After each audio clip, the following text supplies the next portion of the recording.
The Economic Community of West African States, ECOWAS, has rejected allegations made by Niger Republic that Nigeria and other member states are sponsoring terrorism. ECOWAS describes these claims as, quote, unfounded, emphasizing its strong support for its members. Niger Republic had accused Nigeria and other ECOWAS members of colluding with France to destabilize the country. The leader of the Niger Republic, General Abdurrahmane Tchiani, claimed that France was planning to establish a terrorist operational center in Nigeria and that the Nigerian government was complicit in this alleged plot. However, the federal government of Nigeria has denied these allegations, reaffirming the country's commitment to peace and security in the region. Nigeria's government emphasized that the claims exist solely in the realm of imagination and that the country has never engaged in any alliance to destabilize Niger Republic. The government also highlighted Nigeria's active role in curbing terrorism within the region through collaborations with the multinational Joint Task Force. ECOWAS has also urged regional states to focus on fostering dialogue and stability instead of making unsubstantiated accusations. Joining us via Zoom from Senegal is the Regional Coordinator, Institute for Security Studies, Dr. Oluwole Ojawale. Good morning. It's good to have you join us and compliments of the season. Same to you from here. Great. Now, let's get your perception of these allegations made by Niger Republic. Nigeria has said this is unfounded. And if you look at the papers this morning, it's still talking about this matter of the allegations. Look at the front page of the Daily Trust, for instance. More knocks for Niger military ruler. Border communities, others, here Tchiani.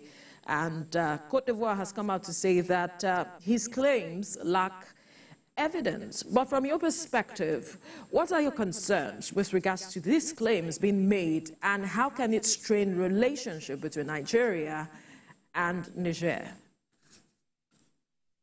Thank you once again. I think, like the federal government response has described, it's the figment of imagination of the military commander, General Tchiani, who is the transitional president of Niger currently. And I think it fits into the larger conversation of trying to bind legitimacy from the people. The government is obviously running out of patience with the people because 1 year after, lives of the people, the quality of lives of the people have not improved. So the starting point was to scapegoat France, the proper anti-French sentiment, to use French as a logic to explain the reason why the country has not developed, the reason why the country has been politically and economically captured. And I think when that is no longer gaining traction, the next neighbor to turn to is Nigeria, to scapegoat Nigeria as the reason why there is instability in the country or potential instability in the country. So you have the big question: what is Nigeria going to gain from going into anything that can cause instability for perhaps the most consequential neighbor? Because if you look at the border line that Nigeria shares with Niger Republic, it runs into almost 1,500 kilometers, about the longest, really.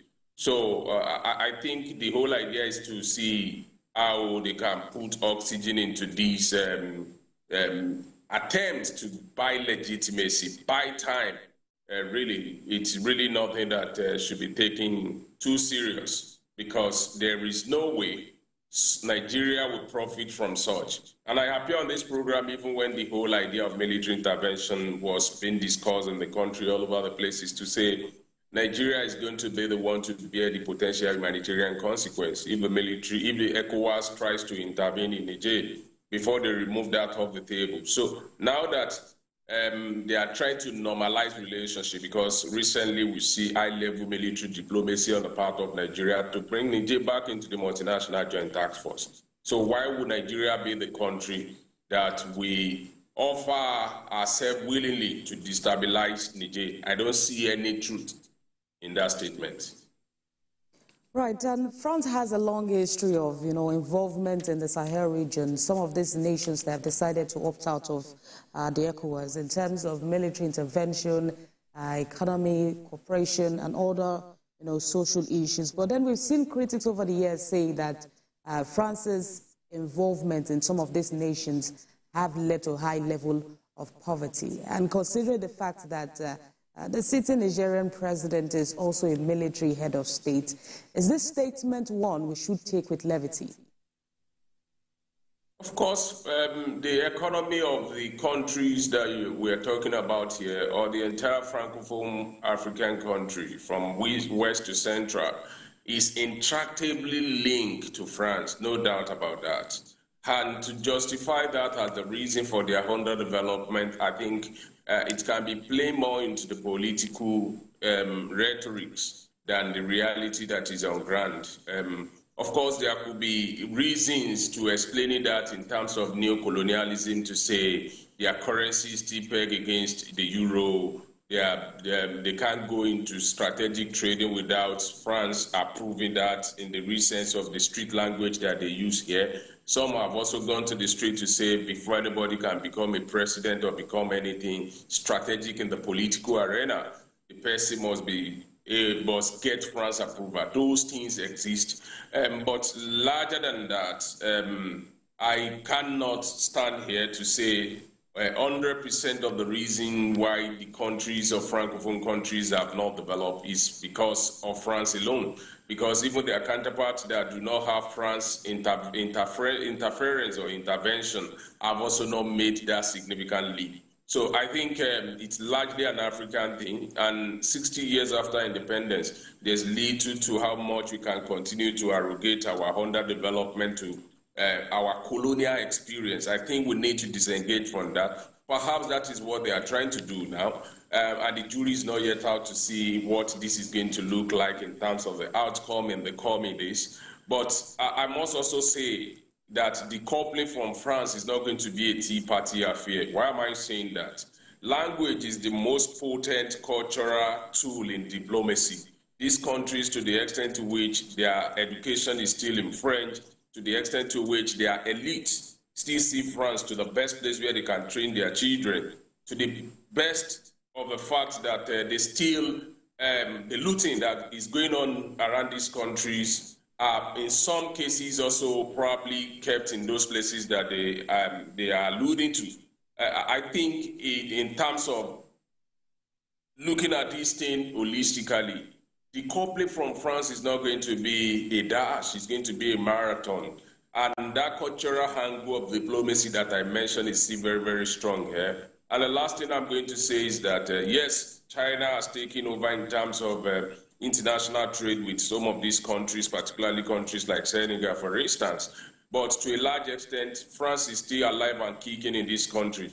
As long as you have this tool of cultural diplomacy in terms of language, in terms of elite linkages to France and other issues that have long history.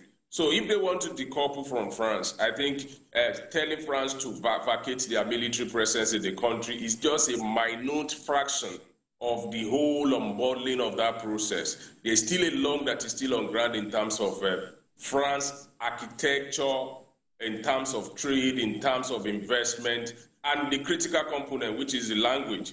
So I think it's more than trying to put the blame on France. It's about assuming responsibility. And where we have contention is that the job that the military is called out to do by seizing power in these three countries. I'm one of those persons that would disagree with that. I think they just want to also have a fair share of power, but I don't think it's going to take the country in the best direction, because we've seen in Mali, we've seen in Burkina Faso. If Mali were to be a democracy that is operating 4 years single term, election ought to have held. And I don't think the lives of the people have improved in Mali, even after 4 years and 2 military coups. Interesting. But if I hear you correctly, from what you have just said, with regards to the question my colleague asked, with regards to if we should take this matter with a pinch of salt, so to speak. Now, does that mean that Nigeria has nothing to prove with regards to this matter? And because there are questions as to, is this also an attempt to perhaps destabilize ECOWAS, knowing the critical role Nigeria plays in ECOWAS as it is? And if trust is lost, where there is a transition and Nigeria is playing a major role in trying to stabilize ECOWAS and all of those that are trying to pull out of ECOWAS, don't you think that something has to give at this point and Nigeria has to perhaps make clean its claim?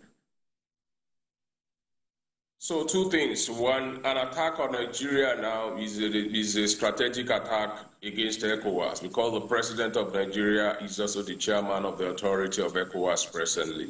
And what you mentioned about trust, the franchise, in terms of what they have started selling to the people in the past 2 to 3 years in these Francophone countries, is the fact that that trust that you mentioned, I don't think it is still there. And the reason is simple. France is pivoting its international relation in Africa from the traditional arrangement that they've had with their Francophone partners to Anglophone countries and Lusophone countries of Africa now. In fact, the France-African Relation Summit meeting for next year is going to be held in Nairobi. That is the first time that France will be holding that outside France, and is holding in Africa by an Anglophone country, Kenya. So that goes to show that France realized that it has a very strained relationship with the traditional partners on the continent. And then France is shopping for new partners. And critical countries like Nigeria is on the radar. Now the reason for this, I must say, is that even a multilateral arrangement like ECOWAS, United Nations, World Bank, or whatever multilateral arrangement that government is entering into, national interest must be the guiding objective. So we can't say authoritatively that, yes, France has a bad deal with Francophone West African country, and then Nigeria must take a side and not advance our own national interest. If President Bola Ahmed Tinubu is engaging with France, I don't think necessarily that should be viewed from the perception of trying to undercut these countries or undercut ECOWAS, because Nigeria's national interest must be the overarching objective. So, but the interpretation in the Francophone countries that we're talking about is that France is trying to use Nigeria to come back at these countries. Why I can't outrightly say those are outside the table, but those are off the table. But the critical allegation that the president of Niger just made now just don't hold water, because Nigeria has nothing to gain by going into any partnership or arrangement that is going to undermine perhaps the most consequential neighbor, particularly in counter-terrorism. So I think largely this should just be treated the way the federal government has treated it, and ECOWAS has also acted in good faith. These people are about to exit ECOWAS, and I think they are trying to create additional fracture for ECOWAS to manage, perhaps when they will have exited in January 29. Dr. Ajewale, you mentioned something before we went on the break, that they might just be looking to cause additional crack for ECOWAS before they pull out. And I am wondering what that would mean for the bloc, an additional crack at this point. Yes, the additional crack is going to be one. When you look at the shared challenge that binds almost all the countries together now, is the spread of violent extremism and terrorism. So if you create this bad blood before you leave, then you further strain conversation, particularly in terms of cross-border collaboration and cooperation on the part of the country. Because to a large extent now, this new allegation has created a serious setback for the last high-level military diplomacy that the Chief of Defense Staff embarked on with Niger, I believe largely because there's no way you can be talking about some of these distracting issues and it's not going to affect such high-level military cooperation.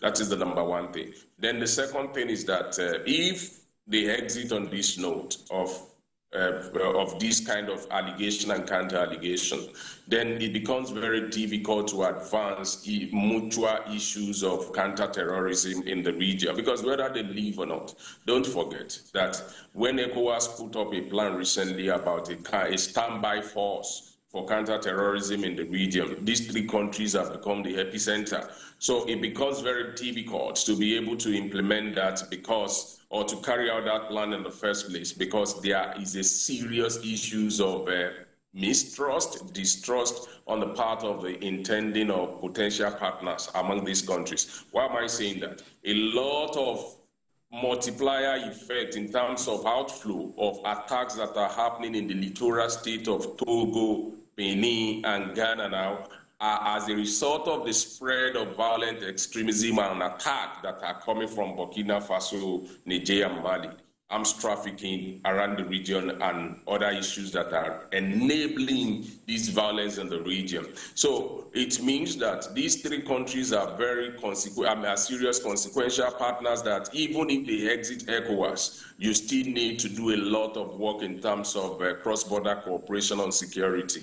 But they are living in such a way, in a manner in which it might take a very long time to be able to really have a serious negotiation around these issues, because it is becoming overwhelming in those countries. So I see this dimension of security cooperation as something that is very, very important, and then that it appears to me that they really don't care whose ox is God now, and just about exiting and then raising this kind of allegation. There was sanction, there was military intervention on the table.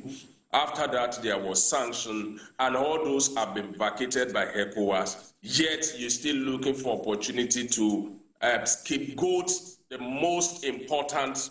And I'm not saying other countries are not important now, but the country that is currently holding the chairmanship of ECOWAS, and at the same time your most consequential neighbor across the border. And don't forget that up there in Nigeria shares a monolithic culture with the people living in southern Nigeria and people living in northern Nigeria. So these are issues that they want to live in a fractured state, and then perhaps maybe also to play into the local politics of what is going on in Nigeria, because some people have also gone to the street to say that. But I think the whole objective is to use Nigeria as the new scapegoat to explain their lack of performance, particularly the military guys in Nigeria now.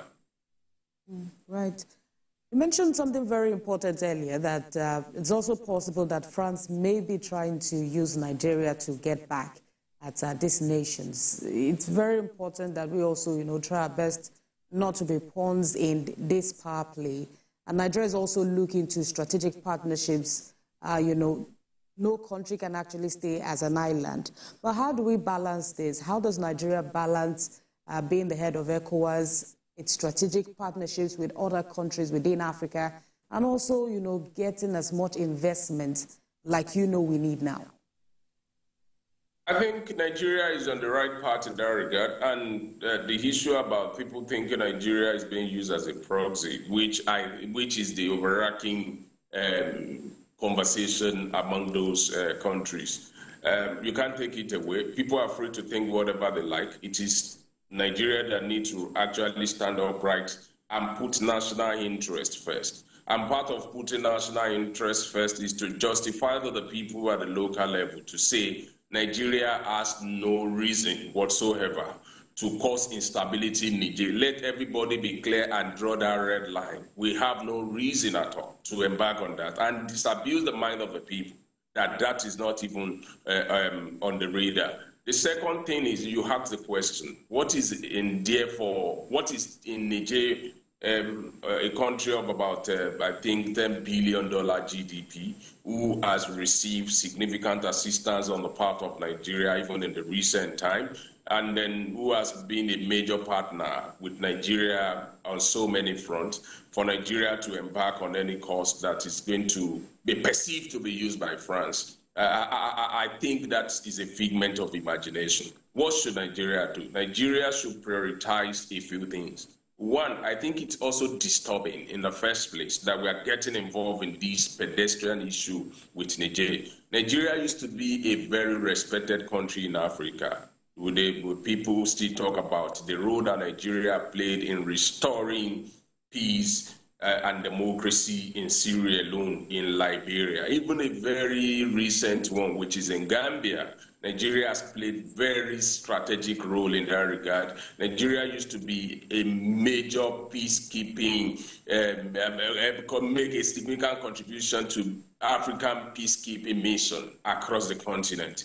Nigeria used to say Africa is the centerpiece of our foreign relation, our foreign policy. Nigeria supported the call to end apartheid in South Africa. Nigeria has been instrumental across the country. So how have we fallen from that Olympian height to the point that Niger will be the country that Nigeria will now be dragging issues about establishing military base and all these allegations with? I think it falls so low, and Nigeria cannot afford to be dragged into that. Perhaps because the foreign policy of Nigeria has caved in for about a decade now, perhaps maybe as a result of the internal contradictions as well.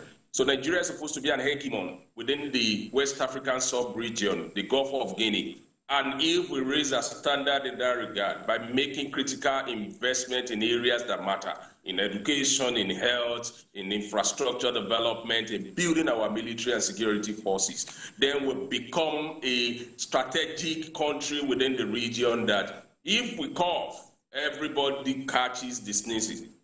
If we sneeze, everybody catches the cold. So it means that even issues of military taking over in Niger, anybody that wants to embark on that is going to think twice, because you have a very consequential neighbor that can whip everybody into order. I think that is the loophole that some of these small countries, and I'm not saying that derogatorily, but that is what it is when you look at what Nigeria is potentially, what Nigeria has achieved over the years. It is restoring that honor, restoring that dignity. That should be the preoccupation of the present administration, and prioritizing national interests as the overarching objective of state involvement in some of these issues. So I think for me, it is bringing back Nigeria to where Nigeria used to be. That should be our fundamental objective in foreign relations, and not really getting dragged down into some of these issues of Nigeria being used as a proxy by France. Let that thinking and imagination be left to the people in Niger, Burkina Faso, Mali, and anybody that is probably looking at Nigeria in this regard. Our assignment is to restore the dignity that we used to enjoy in terms of our foreign relation with our neighbors and within the continent. I wonder how a Herculean task that would be for us as it is, restoring our image and taking back our pride of place, especially with our neighbors, knowing that there is already a matter of a rift or a matter of distrust between Nigeria as it is right now. And that's talking about our closest neighbor. I wonder how challenging it will be for us to do that, and how quickly we need to do that as it is right now, returning to our pride of place. Then the other question is the matter of France, because these countries are saying this is an attempt, another attempt by the French and its auxiliaries to continue planning and carrying out destabilizing actions against these countries. What is France's aim at this point? You have mentioned that they are looking to have a meeting, a first of its kind, in Kenya, for instance. What is France looking to achieve? Why can't it just, live perhaps Africa and focus on other countries as it is? Because these countries are seemingly not happy with the ghosts of France's past in their lives that is still haunting them as it is. What is France trying to achieve, and then how can Nigeria restore it to its pride of place? Two questions in one. Yes, I think France has realized that the traditional partnership that the country has with some of this country is at the most precarious moment now, and it's not been deceived to think otherwise. And that is the reason why France is pivoting to other African countries. And like you mentioned at the tail end of your question, there is no any serious country, whether rising power, middle power, or established power across the world, that is going to dismiss the sheer opportunities that exist in Africa. Is it in terms of critical minerals? They are abundantly present here. And that is what is dominating the conversation about alternative energy transition in the future. So no country is going to dismiss the role of Africa, the potential role of Africa.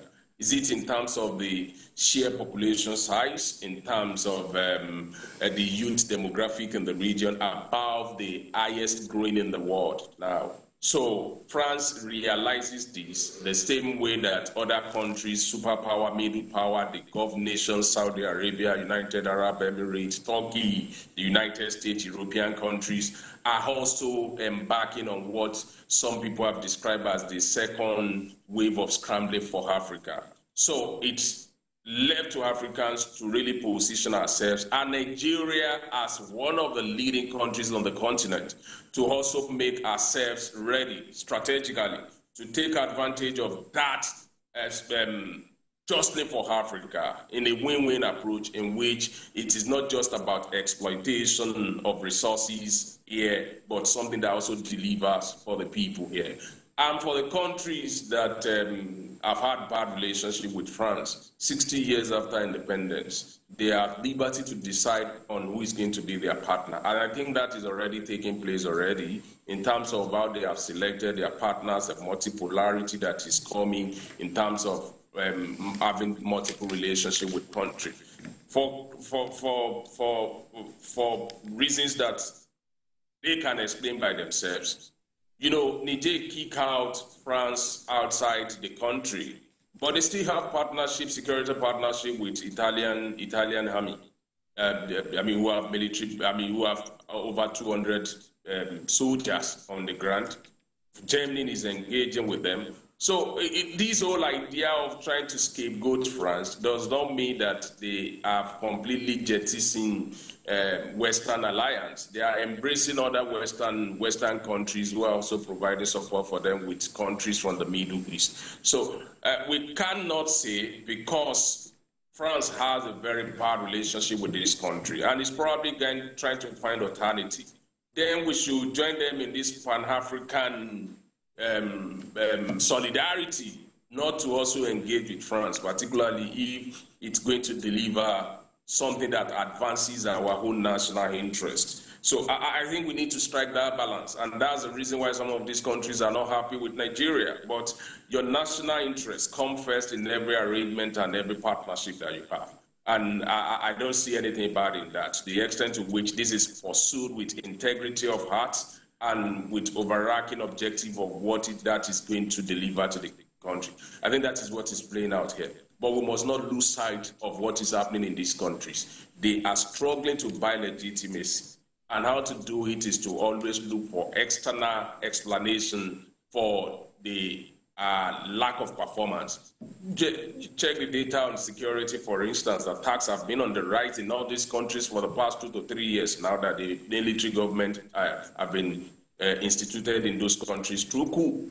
And that is just one indicator. There is no way anything is delivering in any of those countries. Anything that people are sharing on social media and all these things, they are just propagandas, and they are being generated from true factories. There is nothing happening in those countries. Attacks are rising on a daily basis, and then the government is threatened, whether by internal mutiny or external armed groups, the terrorist, violent extremism group.